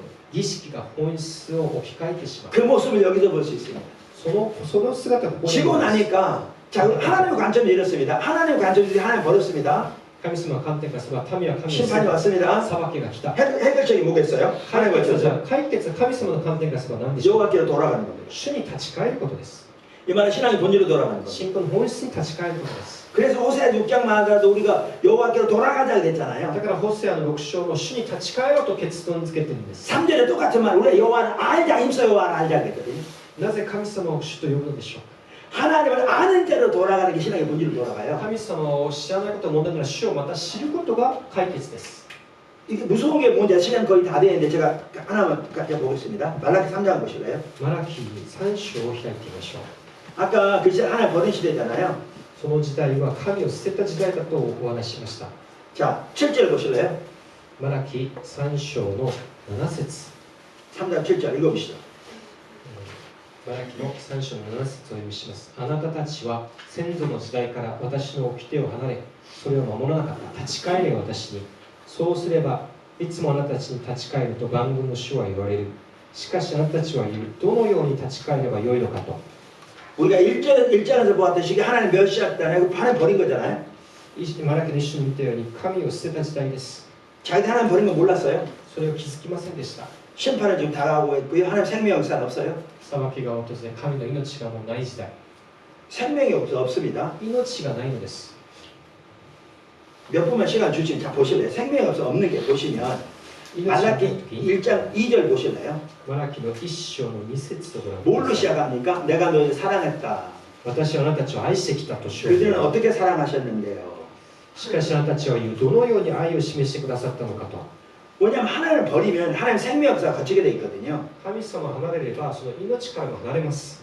그러니까 여기 뭐죠? 말라기서에 보면 그들이 기도하는데 하나님 응답 안 하셨어요. その祈りにも神様に届きません。 그런데 그 뭐죠? 한번 그 2장 7절을 보실래요? 죄송합니다. 2장 13절. 2章の13節。同様にあなたたちはこんなことをしている。泣きながら叫びながら涙を持って主の祭壇を覆っている。もはや捧げ物が見向きもされず、あなたたちの手から受け入れられないからだ。 자, 기도 응답 안 돼요. 祈りも答えられない。 삶의 억압이 많아요. 人生にも制限があって、 하나님 역사가 없어요. 神の働きも感じません。 그러니까 그들이 어떻게 했습니까? 神がどうしたでしょう。 3장 13절, 2장 13절 보면 알 수 있듯이 2章の13節 하나님께 특별한 헌금을 봉헌을 드리면서 神様にもっと捧げる。 얼마나 간절하게 기도했든지 どれだけ涙を持って 눈물 때문에 가는 성전이 안 보일 만큼 간절히 기도했어요. 涙で祭壇が見えないほどに熱心に祈りました。 응답 됐어요? 안 됐어요? 答えられたでしょうか。 안 됐습니다. 答えられません。 왜요? なぜでしょ 하나님 버렸기 때문에요. う。主から離れたから。 근데 본인이 하나님 버린 거 알아요? 몰라요? でも本人が主から離れたこと 몰랐죠? を知りませ 아까 ん。 몰랐잖아요. 気づいていないんです。 하나님 멸시하는도다. 근데 우리 어떻게 멸시했나 이렇게 했잖아요. 神を侮って言ってるから、私たちがいつそんなことって言ってるんです。 왜 몰랐습니까? なぜ気づかないんですか。 버린다는 말의 의미를 모르니까요. 捨てるっていう言葉の意味を知らないから。 남들 여전히 종교적 의식을 하고 있으니까 버리는 걸 모르는 依 거죠. 然として捧げ物をしているから。 그러니까 이렇게 기도하고 앞이 안 보일 만큼 부르짖고 특별한 헌금 되는데도 응답이 안 되니까 하나님이 자기들 안 사랑한다고 생각한 これ 거죠. だけ祈っても答えられないから、神はもう私たちを愛していないと勘違いをしている。 그러니까 1장 2절에 내가 너를 사랑해. でも一章では言って、 너희를 택했잖아 내 백성으로. 私はあなたたちを愛している、あなたたちを選んだ。 사랑해서 이렇게 말씀하시거든요. そう主は言っているのに。 그러면서 아까 3장 7절에 우리가 읽은 대로 8절에 7절에 뭐라고 그럽니까? 3章の7節 내게로 돌아오라. 私に立ち返れ。 내가 너희로 돌아갈게. 私がお前たちに立ち 근데 返る。 문제가 뭔지 아세요? 問題が何でしょう。 이들은 하나님께 돌아갈 필요성까지 못 봐요. 神様に立ち返る必要も感じないん 돌아온다는 です 사실을 모르니까. 離れたことを知らない。 더 심각한 게 뭔지 もっ 아세요? と深刻なこと。 돌아간다는 말이 무슨 말인지 몰라요. 立ち返るという意味を知らないのです。 이게 한국교회 처한 상황입니다. これが韓国教会の今日の状況だと思います。 이게 일본 교회 처한 상황. これが日本の教会の今日の状況ではないでしょうか。 돌아갈 필요성도 모르고요. 돌아간다는 게 무슨 말인지를 모르고. 立ち返る必要性もその意味も知らない。 그러니까 호세아서 6장에 우리가 여호와께로 돌아가자 그러면서 3절에 우리가 여호와를 알자 힘써 여호와를 알자 신앙의 본질로 돌아가라고 말하는데 だからホセアで6章では主に立ち返る、主を知ろう、信仰の本質について語っていますが、 그리고 마지막으로 엘리 시대로 다시 돌아오면 再びエリの時代に戻りましょう。 이렇게 하나님께 돌아와야 되는데 主に立ち返ることが解決 눈이 です。 가리니까 못 보는 거죠. でも目がくらんで見えない。 그러니까 그들이 낸 해결책이 뭔지 아세요? 彼らなりに出した答えは何でしょう。 언약궤 메고 나가면 이길 줄 아는 거죠. 契約の箱を取り戻せばいいと。 엘리가 눈이 멀은 게 여기서도 증명되는데요. エリが目がくらんでいる事実がここにあります。 그 시대에 처해 있는 하나님 백성으로 처해 있는 영적인 상태를 엘리가 전혀 깨닫지 못합니다. その時代の霊的な現状をエリも気づいていないのです。 엘리도 하나님의 백성이 하나님 버렸다는 사실을 모르고 있습니다. エリも民も神を捨てた事実にも気づいていない。 그리고 언약궤 메고 나가면 되는 게 해결책이 아니라는 걸 모르고 있습니다. 契約の箱、それが解決じゃないことも知らないんで 그래서 す。 그걸 내줄 뿐만 아니라 언약궤 때문에 안절부절했을지 모르지만 그리고 언약궤 뺏겠다는 얘기 들었을 때 목이 부러 죽었을지 모르지만 눈이 가려 있는 거죠. 契約の箱にこだわってそれを奪われた時にショックで死にました。それでも気づいていないのです。 언약궤 메고 나갔습니다. 契約の箱を担いで戦場に 성경에 かけました。 보면요. 이스라엘 백성들이 이제는 환성을 질렀다고 했어요. イスラエルは 이겼다 싶었겠죠. もうこれで勝利は確実だと思いました。 얼마나 큰 함성을 질렀더니 성경에 보면 블레셋 진영의 땅이 흔들렸다고 했어요. どれだけその歓声が多かったというと、聖書によりますとペリシテの人軍の土が揺れたと書いてあります。 지진이 났다는 얘기는 아니겠죠. 地震ではなかったでしょう。 그만큼 큰 소리 そ 외쳤다는 れだけ 얘기죠. 大きな声でイスラエルは叫びました。 근데 이겼으면 이겼습니다. でも勝ったでしょうか、負けたでしょ 완전히 う。 패했어요. 見事に負けました。 3만 명 이상이 추가 죽었어요. 3万名が追加で死にました。 언약궤 뺏겼습니다. 契約の箱も奪われました。 아무 쓸모가 없죠. 何の役にも立ち 이게 ません。 가짜 신앙입니다. これが 제가 거짓 신앙책이라고 부르는 嘘の信仰。 하나님을 떠나 있으면서 神から離れているのは 종교적인 의식만 하면 될 줄 た 알아요. だ儀式だけある。 의식의 본질을 대체해버린 意識が本質 가짜 신앙 を置き換えてしまった。間違 이게 った信仰 오늘날 너무너무 팽배합니다. これがあまりにも多くのところで見られてい 제가 ます。 어제 나눈 것처럼 오늘날 한국 교회만 하도 주일날 예배드리러 올 때 하나님을 나온다는 개념조차 없어요. 本日の礼拝の現場で神様を賛美するというもうコンセプトもありません。 몇 가지 종교적인 의식하는 게 신앙생활 하는 걸로 전락해버렸어요. いくつかの信仰の儀式を守ることを信仰だとそこまで成り下がってしまい 그 ます。 종교적인 의무하러 나오는 거죠. 宗教的な義務をただ果たしてい 이걸 るので 하돼야 す。 복 받을 걸로 생각하는 거죠. そうして祝福に預かるだと思い 그리고 그 ま 복은 す。 세상에 잘 되는 거죠. その祝福はこの世で栄えること。 완전히 눈이 멀었습니다. 完全に目がくらんでいます。 이게 현실. これが現実ではないでしょうか。 성경이 다 나와 있는데 聖書に全部あることです。 성경을 보면서도 안 보이는 거죠. でも聖書を見ながらも見ていない。 그러면서 의식만 강조하고 있습니다. そして儀式だけもっと強調 한국 するんで 교회는 す。 이사야 시대에서 말락 시대로 가고 중간에 있는 것 같아요. 韓国教会はイザヤの時代と 말락 マラキ 시대 の 가깝습니다. 時代の習慣 무슨 もしかしたら 말이냐면 マラキのもっと 이사야 近いかもしれない。 이사야 시대는 종교적 의식은 뛰어났습니다. イザヤ時代儀式はそれでもしっかりしてました。 신앙의 본질에 떠났죠. でも信仰の本質が離れ、 말라키 시대에는 의식마저 이제 사라져갔습니다. マラキの時代には儀式さえもなくなっていました。 또다시 신앙의 본질에 떠났고 もちろん本質から離れ、 지금 한국 교회는 이사야 시대 말라키 시대로 간 중간에 있는데 말라키 시대에 가까울 만큼 그렇게 되어버렸어요. 韓国教会はイザヤとマラキの間、もっとマラキに近いかもしれません。 그러면서 뭐가 문제인지 にもかかわらず何が問題かを気づいてもいない。 이게 보여야 현실이 보여요. これが見えてこそ現実が見えると思います。 이게 보여야 어디로 돌아갈지가 보여요. そしてこれが見えるときに再び立ち返るところも見えてくるでしょ 내일 나오겠지만 그래서 하나님을 아는 지식으로 돌아가야 삽니다. う。明日からお話したいと思います。ゆえに神を知る知識が私たちが立ち返るところです。 신앙의 본질로 돌아가야 산다고요. 信仰の本質に戻れば再び命が望むのです。 그러면 하나님의 생명이 회복되고요. そして神の命が回復され、 그래서 이번에 이제 3일 동안 그 부분을 살펴보려고 하는 겁니다. これから3日間はそのところをお話ししたいんですね。 이제 이해되시죠? 皆さん少しお分かりになっていただけたでしょうか。 네, 그럼 기도하고 마치고 우리 또 질문 시간 있습니다. それではお祈りでこの午前の時間を終わりたいと思います。 하나님 아버지 愛して 감사합니다. のお父様ありがとうございます。 정말 주님 찬양합니다. 主を褒めたたえます。 주님의 일을 마음껏 남김없이 이루시옵소서. 主の御胸をもう存分に行ってくだ 한 さい。 분 한 분을 예수님 お 축복합니다. 一人お一人を主の皆で祝 일본을 福しま 예수님 す。 축복합니다. 日本をイエス様の皆で祝福し 일본 ます。 교회를 예수님 日本の 축복합니다. 教会を祝福します。 한 분 한 분이 섬기는 교회를 예수님 축복합니다. お一人お一人が使える教会を祝福します。 우리 시계 닭장을 비롯해서 이것을 모시고 모든 한 분 한 분 예수님 축복합니다. シエタ学長よりここにいるお一人お一人を主が祝福してください。 예수님의 이름으로 イエ 기도드렸습니다. ス様の名前によってお祈りいたします。 아멘.